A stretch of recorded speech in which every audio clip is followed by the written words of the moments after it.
Good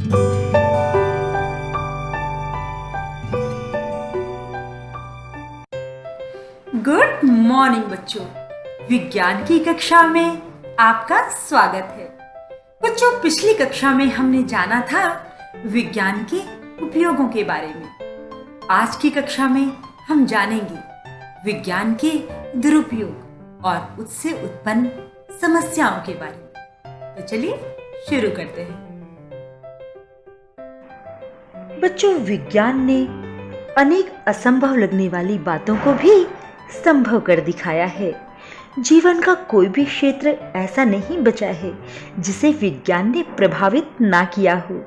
विज्ञान से मनुष्य को जहां अपार सुविधाएं प्राप्त हुई हैं, वहीं इसके दुरुपयोग या असंयमित उपयोग से अनेक समस्याएं भी उत्पन्न हुई हैं। जैसे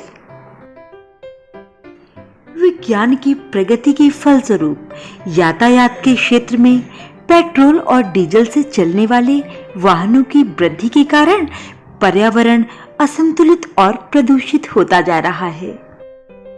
रासायनिक उर्वरकों और कीटनाशक दवाओं के उपयोग से कृषि उत्पादन में अत्यधिक वृद्धि हुई है, लेकिन अनुचित प्रयोग से मृदा प्रदूषण एवं जल प्रदूषण का संकट भी उत्पन्न हो गया है।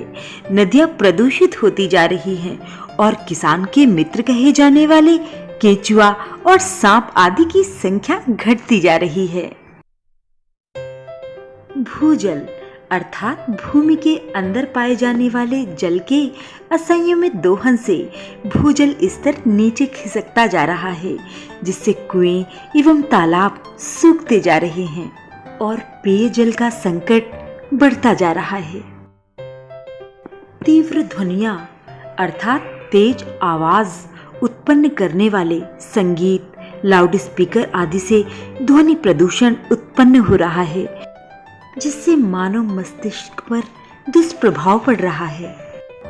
मानव बस्तियों में कूड़े कचरे एवं अपशिष्ट पदार्थों के निस्तारण की समुचित व्यवस्था के अभाव में मानव जीवन संकटग्रस्त हो रहा है। रेडियोधर्मी विकिरण अर्थात अल्फा, बीटा और गामा किरणों का दुष्प्रभाव, जो कि परमाणु ऊर्जा के फलस्वरूप उत्पन्न होता है। रेडियोधर्मी विकिरण के कारण पृथ्वी पर जीवन के अस्तित्व का भय उत्पन्न हो गया है। ओजोन परत में छिद्र वायु प्रदूषण के कारण है। परमाणु ऊर्जा के अनुचित प्रयोग से ही हिरोशिमा और नागासाकी में पलक झपकते ही लाखों लोगों के जीवन का अंत हो गया था।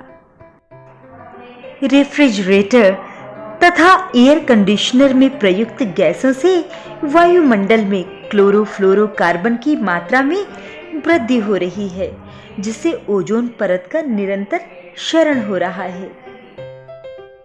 सड़कों पर दौड़ते वाहनों का धुआं, पेट्रोल एवं डीजल के दहन से वायु में कार्बन डाइऑक्साइड एवं नाइट्रोजन के ऑक्साइड की वृद्धि हो रही है, जिससे सिर दर्द, दमा, अस्थमा आदि रोग हो रहे हैं।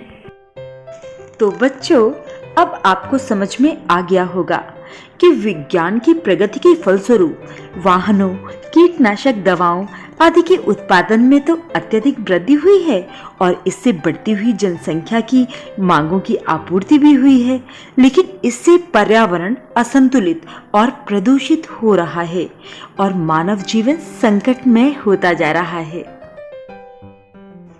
तो अब हमें ये प्रण लेना होगा कि हमें विज्ञान के द्वारा दी गई वस्तुओं का संयमित रूप से ही उपयोग करना है।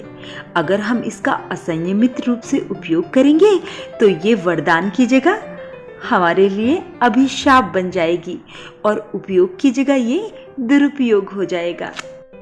बच्चों, आज के लिए इतना ही। अब मिलते हैं अगली कक्षा में। तब तक के लिए बाय बाय।